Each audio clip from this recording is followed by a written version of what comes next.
Hello and welcome to the Justice Factor. Close to 490 boys have died in initiation schools in 3 provinces in South Africa over the past 6 years. That's according to an investigation by the Commission for the Protection and Promotion of the Rights of Cultural, Religious and Linguistic Communities. Why are they still dying today? My guest to discuss this is the Deputy Minister of Cooperative Governance and Traditional Affairs, Mr. Obed Bapela. After that discussion, we'll name and shame a big loser of the week. But first, we look at how foreign journalists perceive South Africa today after the elections of May 7. I'm joined today by David Smith, Africa Correspondent for the Guardian newspaper, and Andrew England, Southern Africa Bureau Chief for the Financial Times. Andrew England, I have to say, you know, Africa is an exciting continent, but we here at home, we had a peaceful election. We're just a normal country. Aren't you bored with us now? No, not at all. There's plenty keeping us busy. I think, since the election, we've had a lot going on in the economy and a lot of negativity in the economy, if you like, with the downgrade from Standard & Poor's, the rating agency, the 5-month strike in the platinum sector, and now this 2-week strike by NUMSA, 220,000 metal workers. And we're seeing that now impact on Ford, Toyota, General Motors. So there's a lot from an economic point of view that we're finding to write about. Does that mean, David Smith, that the shine is coming off South Africa, that we're one of those countries that you're watching closely as the graph goes south? You mean economically? Economically, yes. And in other ways, and politically?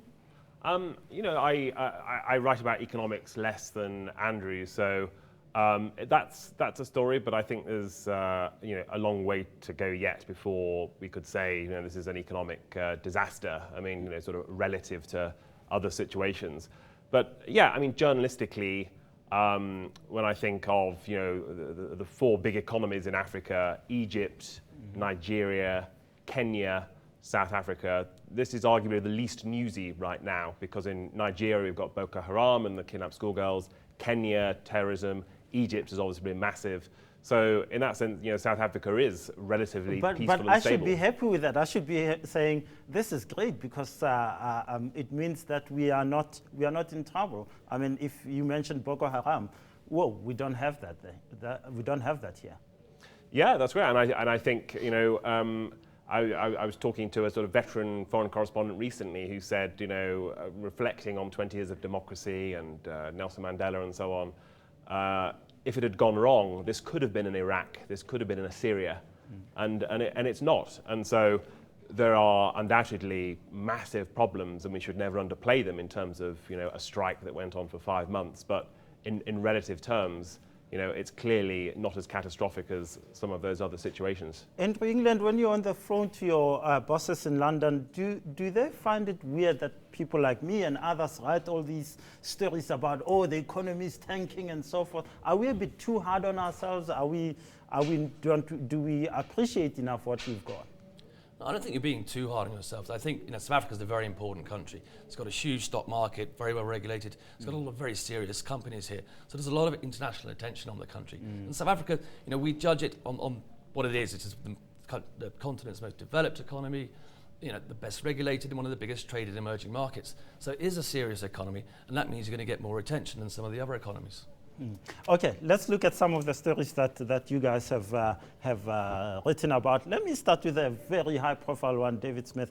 Oscar Pistorius. Now, we've had for 20 years, for more than 20 years, going back 40 years even, South Africa has had a massive crime problem which spiraled in the 90s, 2000s, and you have Oscar Pistorius.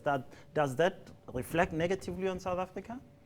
I don't think many people are watching that trial and saying, I'm going to cancel my holiday to South Africa, or it's too dangerous. Well, we've also got Shri and Divani. Indeed. And if you follow the trial really closely, Pistorius in his own evidence in chief made some remarks about, I don't know anybody in South Africa who hasn't been affected by crime, and we heard all about his security measures. So I think articles have been written and certainly will be written around the verdict on, what did this trial say about South Africa? And that will include crime, or perhaps to be more precise, white middle-class fears of crime. However, I don't get the feeling that it's had a huge impact abroad, partly because the details of the case are so riveting to many people in themselves. They're talking more about, why did Pistorius do it? is he guilty or not, rather than does this mean there's growing crime? Yeah. Andrew, England, for you, I mean, is the FT at all interested in Oscar Pistorius? Yeah, surprisingly we are, but not as regularly as everybody else. But we do touch it. I mean, it's a global story, and there's some very interesting facets to the story. But I don't think we should judge South Africa on that story. That kind of incident could have happened anywhere in the world, and I think it's wrong to try and say this tells us something about South Africa. It doesn't. That's not fair on the country. Something about gun culture, about crime, the fear of crime, or the perceived fear of crime in South Africa? People get shot all over the world. You know? I mean, you had the O.J. Simpson in the US. It's kind of that South Africa moment in a way, but I don't think it should become a metaphor for South Africa, whether it's about crime, whether it's about the gun rates.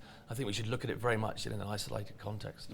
Okay, let's talk about something that I'm sure your bosses look at a lot. We've had, you spoke about Fitch and S&P, the downgrades. We have Eskom, we in the middle of winter, and we talk about, is there going to be blackouts and so forth. 0.6% growth in the first quarter, contraction in the economy in the first quarter. Is this an area of concern for your readers, for your editors all over the world? Well, absolutely. I think for all your readers as well. I mean, 0.6 contraction in the first quarter, like you said, growth now being forecast to be less than 2% this year. That's not nearly enough to tackle, the triple evils, unemployment, inequality, and poverty. And as I was saying, it's one of the most traded emerging markets and one of the most looked at emerging markets in the world. So investors are looking at this. They're looking at the prospects for growth. They're looking at what's happening in terms of, the service delivery protests. They're looking at where the future growth is going to come from. Where is unemployment going to be tackled? So certainly it's a serious concern for anybody who's looking at South Africa to say, where do we get to the growth levels that are needed to actually tackle the issues of poverty and unemployment? David Smith, what about the rest of the continent? There's been a narrative that's been on for 10 years, 8 years now. It's all about Africa rising and so forth. Is South Africa part of that narrative, or are we seen as being sort of exceptional? And what does it mean? Is it still going on with Boko Haram and all the other news events that you've mentioned?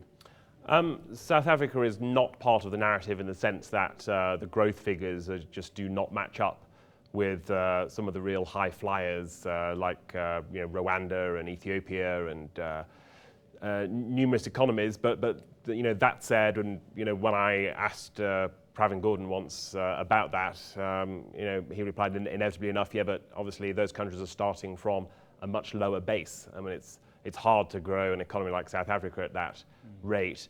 That narrative, I think, is still intact, and it's changing perceptions around the world of Africa, which were so often negative and about poverty, war, famine, disaster, and so on. And yet, very frustratingly, it's 2 steps forward, 1 step back, because amidst all this euphoria around the new Africa, who would have predicted in the past year eruptions in the Central African Republic, and then South Sudan shows there's still a lot of fragility, a lot of volatile situations that can erupt into terrible wars, and South Sudan appears to be heading for a famine. So again, South Africa is perhaps not having the best of times, but it's also avoiding the worst of times.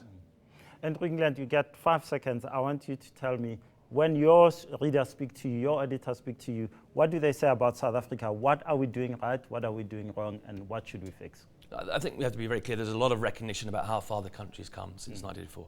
There's a lot of recognition that it has the best infrastructure, the most developed economy, most developed private sector in Africa. No doubt about it. But there are issues with growth. People are worried about it. Without improving the growth rates, the country is not going to tackle poverty. It's not going to tackle unemployment. And it's not going to tackle those inequalities. And England, David Smith, thanks so much for your time. After the break, we asked Deputy Minister Obed Bapela why hundreds of young people are still dying in some circumcision schools. Stay with us.